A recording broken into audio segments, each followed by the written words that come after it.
Assalamualaikum warahmatullahi wabarakatuh. Saya Sandi Anjar Puspita Laras, NIM 088 dari kelas MBS 4C. Saya di sini akan menjelaskan dan membahas tentang pegadaian syariah. Yang pertama akan membahas tentang pengertian pegadaian syariah. Secara fikih muamalah, arahan artinya menyimpan suatu barang sebagai tanggungan hutang.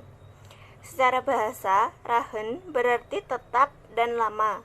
Secara istilah, rahen artinya penahanan terhadap suatu barang dengan hak sehingga dijadikan sebagai pembayaran dari barang tersebut.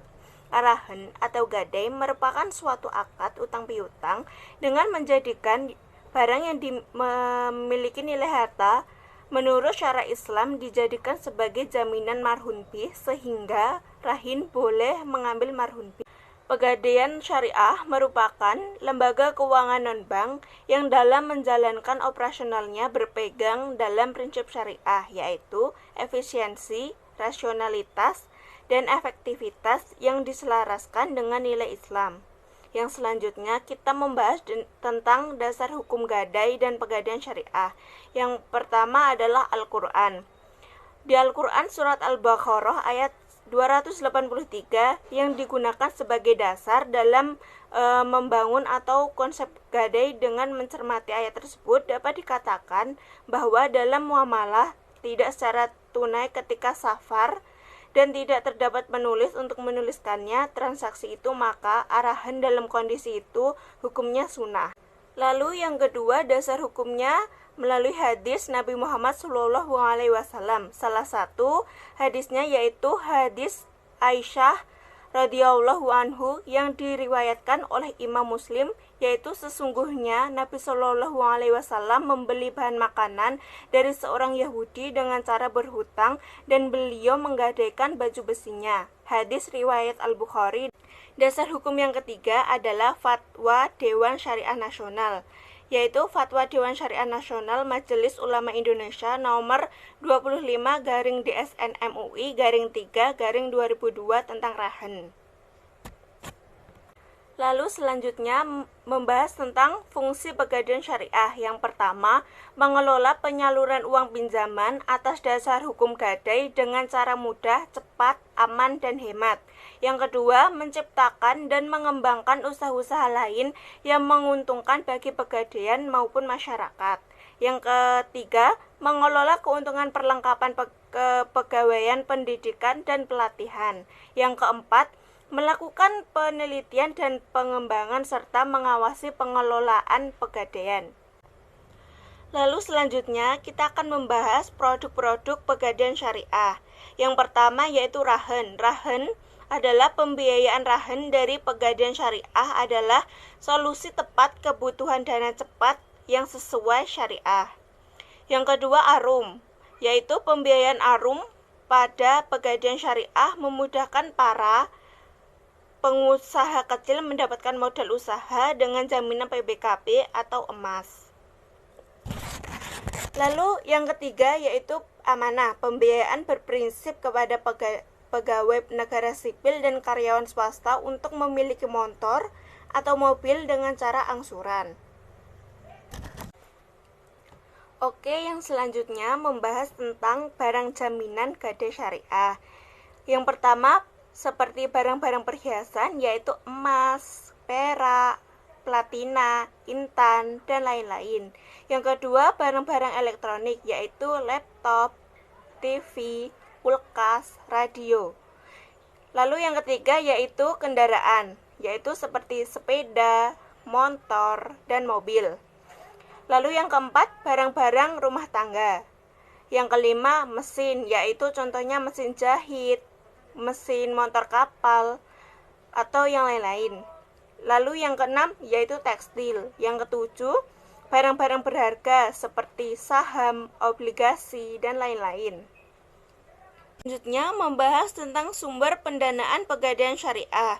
Yang pertama, sumbernya berasal dari modal sendiri. Yang kedua, penyertaan modal pemerintah. Yang ketiga, pinjaman jangka pendek dari perbankan. Yang keempat, pinjaman jangka panjang yang berasal dari kredit lunak Bank Indonesia. Yang kelima, dari masyarakat melalui penerbitan obligasi. Selanjutnya, kita akan membahas tentang akad yang digunakan dalam pegadaian. Yang pertama, akad rahen, yaitu apabila marhun dapat dimanfaatkan murtahin seperti sebuah ruko yang digadaikan dapat disewakan atau buat tempat usaha murtahin yang dihasilkan nanti dapat dibagi hasilnya dengan yang punya barang jaminan. Pada akad rahen, nasabah menyepakati untuk menyimpan barangnya kepada murtahin di kantor pegadaian syariah, sehingga nasabah akan membayar sejumlah ongkos kepada murtahin atas biaya perawatan dan penjagaan terhadap marhun. Skema akad rahen yaitu rahin mendatangi pegadaian syariah atau murtahin untuk meminta pinjaman. Lalu rahin memberikan barang atau marhun bih kepada murtahin dan murtahin mengecek apakah barang tersebut sesuai dengan jumlah pinjaman yang diminta oleh rahin. Jika murtahin menyetujui barang tersebut, maka akan terjadi akad dan murtahin memberikan pinjaman. Rahin juga berkewajiban untuk membayar premi atau biaya untuk perawatan barang tersebut setiap bulannya, dan pelunasan dari barang tersebut sesuai dengan tanggal yang ditetapkan secara bersama. Akad yang selanjutnya yaitu akad mudharabah, diterapkan pada rahin yang menginginkan gadai barang untuk keperluan produktif. Artinya dengan menggadaikan barangnya, rahin tersebut mengharapkan adanya modal kerja. Marhun yang dijaminkan adalah barang yang dapat dimanfaatkan atau tidak dapat dimanfaatkan oleh rahin dan murtahin. Rahin akan memberikan bagi hasil berdasarkan keuntungan usaha yang diperolehnya kepada murtahin sesuai dengan kesepakatan sampai modal yang dipinjam terlunasi. Skema dari akad mudharabah yaitu rahin mendatangi pegadaian syariah atau murtahin untuk meminta modal usaha. Setelah itu, rahin menyerahkan barang gadai atau marhun bih kepada murtahin. Lalu murtahin mengecek barang tersebut apakah sesuai dengan nilai dengan jumlah yang diinginkan dan atau diminta oleh rahin. Setelah itu, jika murtahin menyetujui barang tersebut, akan terjadi akad antara keduanya dan murtahin akan memberikan modal usaha kepada rahin. Setelah rahin mendapatkan modal usaha tersebut, rahin akan mengelola dan jika berhasil nanti hasilnya akan dibagi dua, yaitu antara murtahin dan rahin. Pembagian atas hasilnya itu sesuai dengan kesepakatan yang disepakati oleh mereka berdua. Rahin juga berkewajiban untuk membayar biaya perawatan setiap bulannya dan juga rahin dapat melakukan pelunasan sebelum jatuh tempo juga tidak apa-apa. Akad yang selanjutnya yaitu akad ijarah. Akad ijarah adalah akad yang objeknya berupa penukaran manfaat benda pada mana tertentu dengan suatu imbalan atau kompensasi.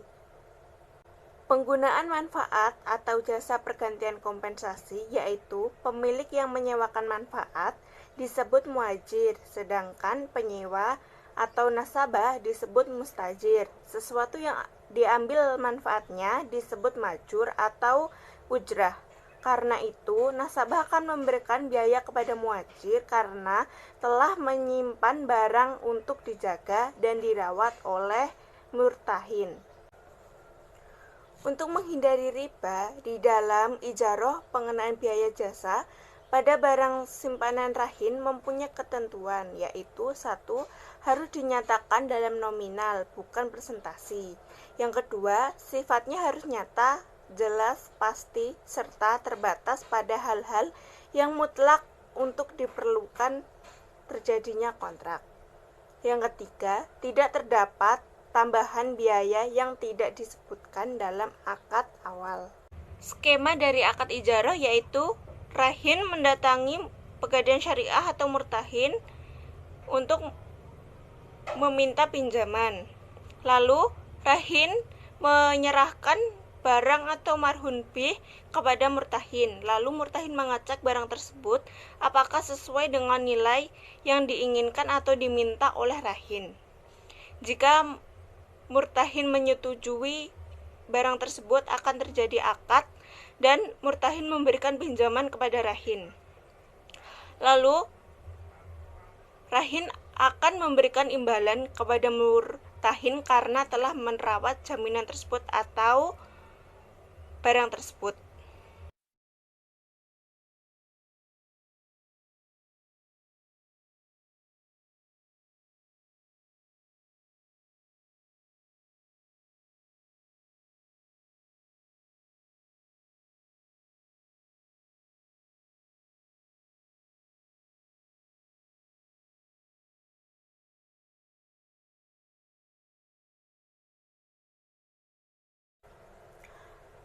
Lalu selanjutnya, saya akan membahas berakhirnya hak gada syariah.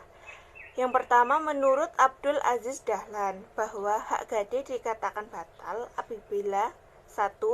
Utang piutang telah dibayar atau terlunasi. Yang kedua, marhun keluar dari kekuasaan murtahin. Yang ketiga, para pihak tidak melaksanakan yang menjadi hak dan kewajibannya. Yang keempat, marhun tetap dibiarkan dalam kekuasaan pemberi gadai ataupun yang pembelinya atas kemauan yang berpiutang. Demikian penjelasan dari Pegadaian Syariah. Apabila ada salah kata dan kekurangan lainnya, mohon maaf. Dan sekian, terima kasih. Wassalamualaikum warahmatullahi wabarakatuh.